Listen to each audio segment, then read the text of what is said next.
날마다 하나님 말씀 가까이 있는 성도님들에게 하나님의 은혜가 함께하길 원합니다.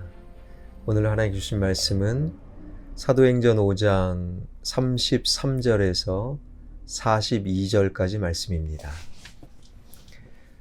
그들이 듣고 크게 노하여 사도들을 업시하고자 할새 바리새인 가말리엘은 율법 교사로 모든 백성에게 존경을 받는 자라. 공회 중에 일어나 명하여 사도들을 잠깐 밖에 나가게 하고 말하되 이스라엘 사람들아 너희가 이 사람들에게 대하여 어떻게 하려는지 조심하라. 이전에 드다가 일어나 스스로 선전하매 사람이 약 400명이나 따르더니 그가 죽임을 당하매 따르던 모든 사람들이 흩어져 없어졌고 그 호적할 때에 갈릴리의 유다가 일어나 백성을 꾀어 따르게 하다가 그도 망한즉 따르던 모든 사람들이 흩어졌느니라. 이제 내가 너희에게 말하노니 이 사람들을 상관하지 말고 버려두라. 이 사상과 이 소행이 사람으로부터 났으면 무너질 것이요. 만일 하나님께로부터 났으면 너희가 그들을 무너뜨릴 수 없겠고 도리어 하나님을 대적하는 자가 될까 하노라 하니 그들이 옳게 여겨 사도들을 불러들여 채찍질하며 예수의 이름으로 말하는 것을 금하고 놓으니 사도들은 그 이름을 위하여 능욕받는 일에 합당한 자로 여기심을 기뻐하면서 공회 앞을 떠나니라. 그들이 날마다 성전에 있든지 집에 있든지 예수는 그리스도라고 가르치기와 전도하기를 그치지 아니하니라. 아멘. 요즘 아이를 낳는 일은 점점 줄어들고요.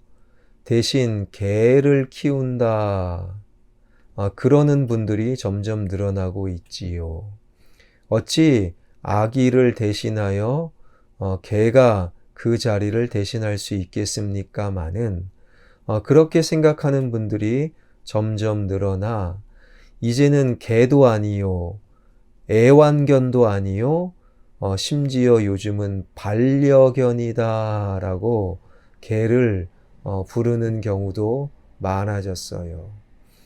어떤 권사님은 이렇게 말하더라고요. 목사님, 남편보다 낫습니다.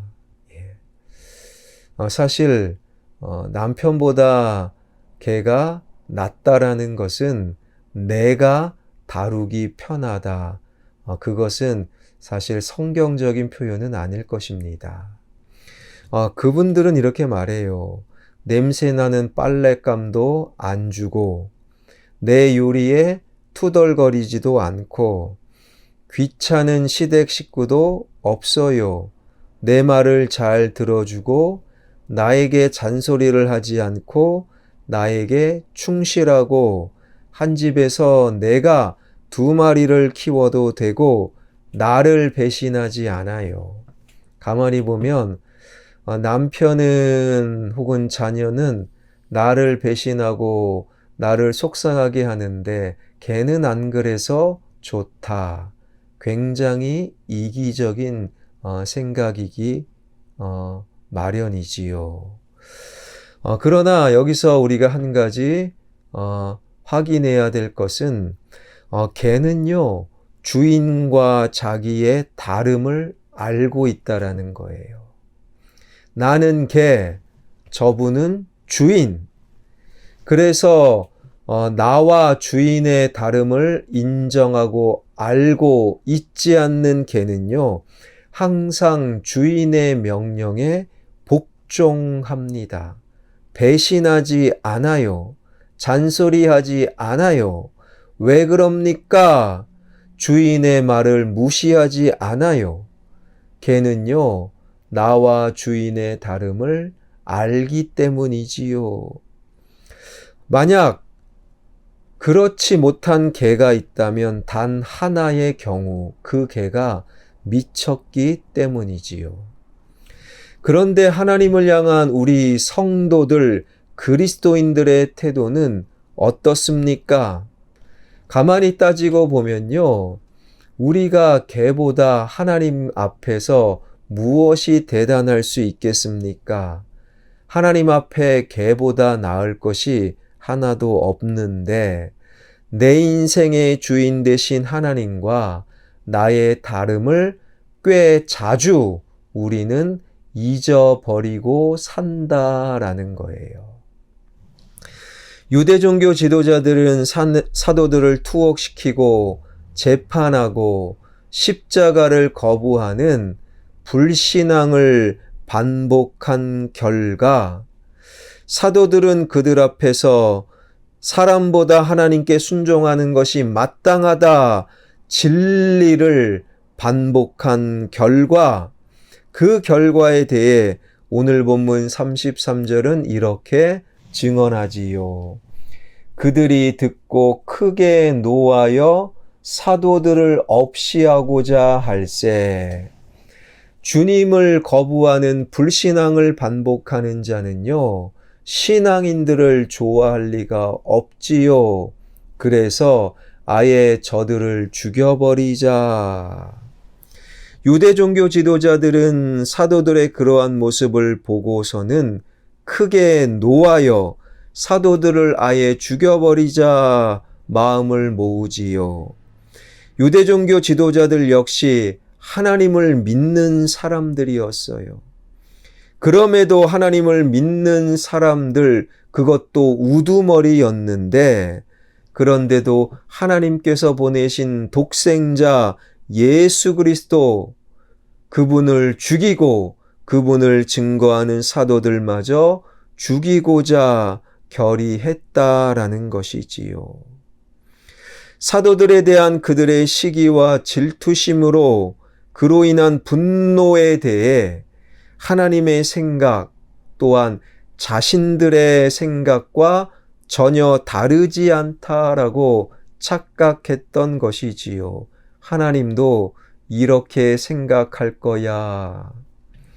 목회를 하다 보면요, 하나님의 생각과는 전혀 다른 삶을 살아가고 행동을 하는데도 여전히 하나님은 이렇게 생각할 거야 착각하는 오래된 성도들이 교회 안에도 있기 마련이지요.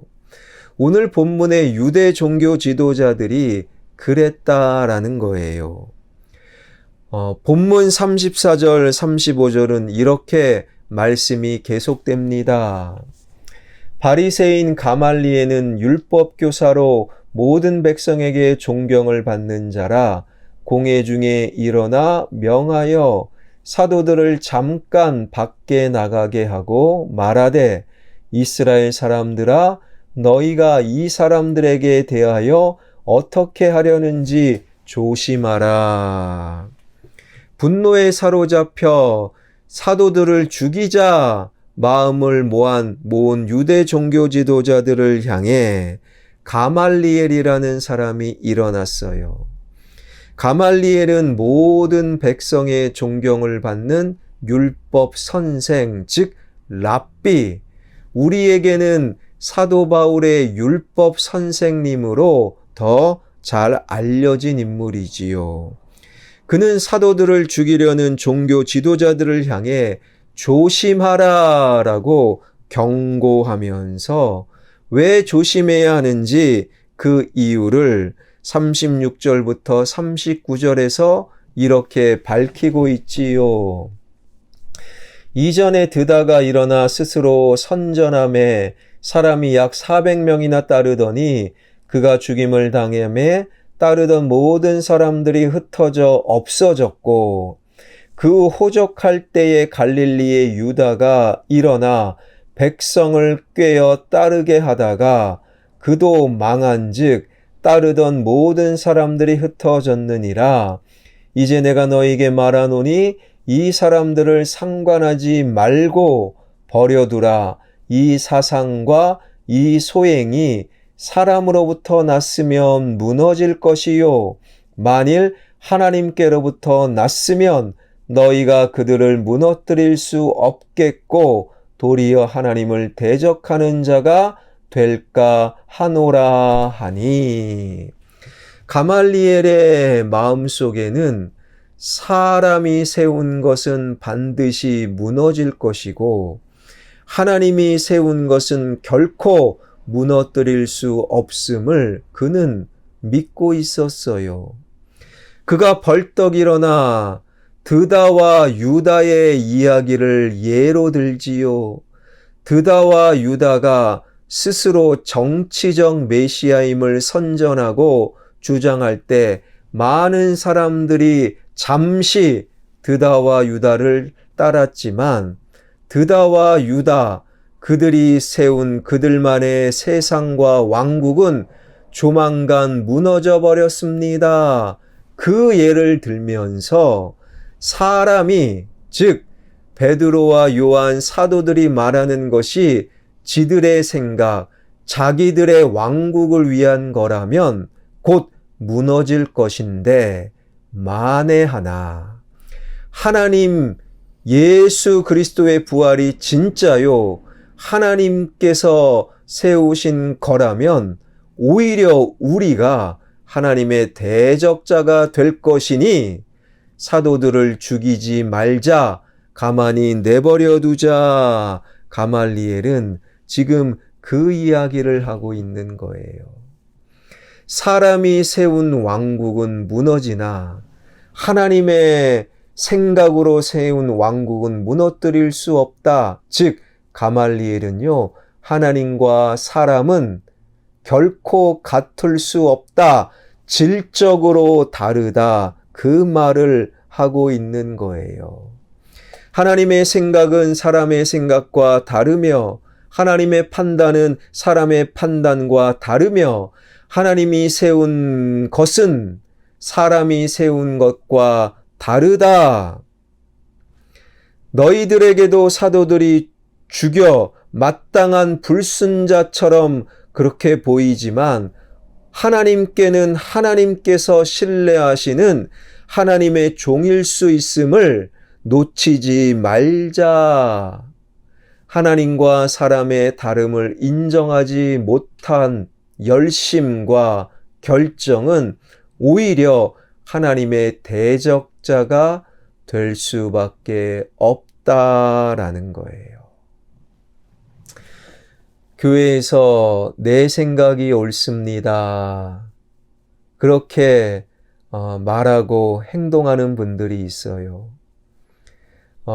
때로는 그분의 생각이 하나님의 생각과 딱 들어맞는 경우가 있어요. 그런데 하나님의 생각과 우리 생각은 늘 들어맞을 수가 없어요. 많은 경우 달라요. 그럼에도 내가 옳습니다 라고 말한다면 그가 누구이든 하나님의 대적자가 되는 것이다. 이 하나님의 말씀을 우리는 마음속에 새겨야 하는 거예요. 이렇게 일어난 가말리엘은 전승에 따르면 후에 유대교에서 기독교로 개종을 하였다라는 전승이 있고 그 전승은 꽤 신뢰도가 높지요. 왜냐하면 가말리엘은 위대한 사도 바울의 영적 그리고 말씀 교사 선생님이 되었기 때문이지요. 이러한 오늘 본문의 말씀은 이렇게 결론을 맺고 있습니다. 40절에서 42절입니다. 그들이 옳게 여겨 사도들을 불러들여 채찍질하며 예수의 이름으로 말하는 것을 금하고 놓으니 사도들은 그 이름을 위하여 능욕받는 일에 합당한 자로 여기심을 기뻐하면서 공회 앞을 떠나니라. 그들이 날마다 성전에 있든지 집에 있든지 예수는 그리스도라고 가르치기와 전도하기를 그치지 아니하니라. 가말리엘의 말이 옳다고 생각했다면 그냥 사도들을 풀어주면 될 것을 왜 위협적으로 채찍질하고 위협적으로 예수를 가르치지 말아라, 그 행동과 그 말을 했는가? 하나님과 우리의 생각은 다릅니다.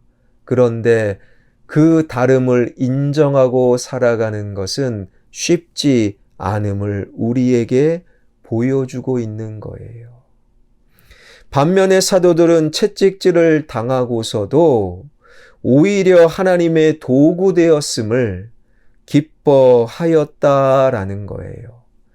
뿐만 아니라 유대 종교 지도자들이 엄히 금하였음에도 불구하고 성전에 있든지 집에 있든지 언제나 어느 곳에든지 예수 그리스도를 전하게 되었다라는 것이지요.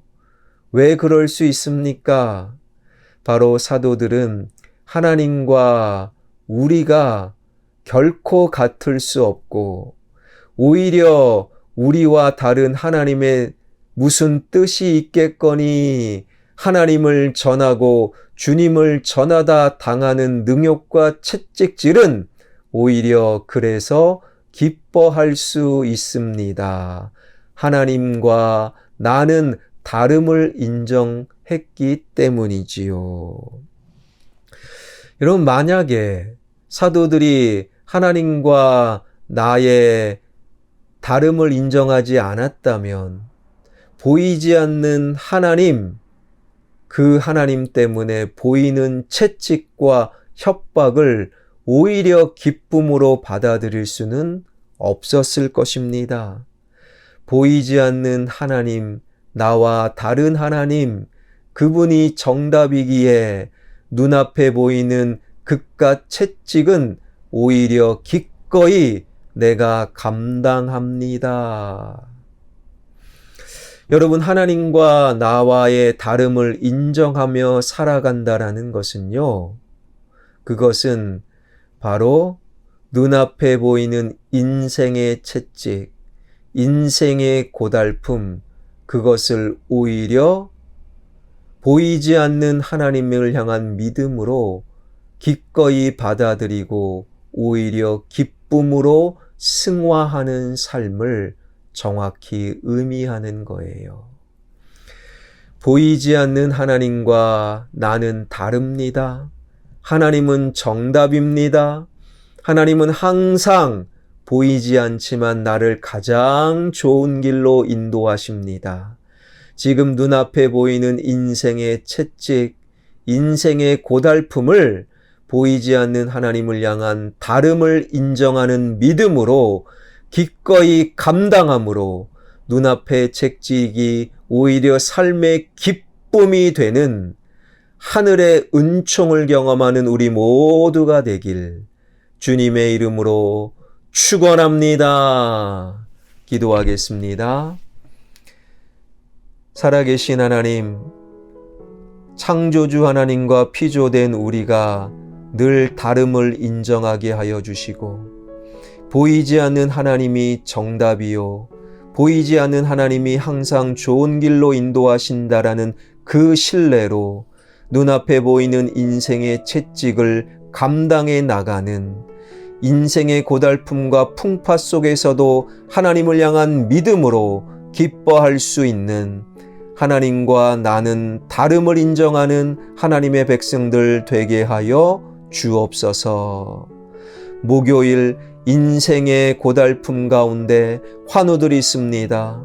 눈앞에 보이는 질병의 권세로 낭망하고 좌절하는 것이 아니라 눈앞의 질병 속에서 하나님과 나와 다른 하나님을 향한 믿음으로 질병 속에서도 찬양하며 질병 속에서도 감사하며 눈앞의 질병이 오히려 후에 하나님을 향한 기쁨의 간증이 되는 역사가 일어나게 하여 주옵소서.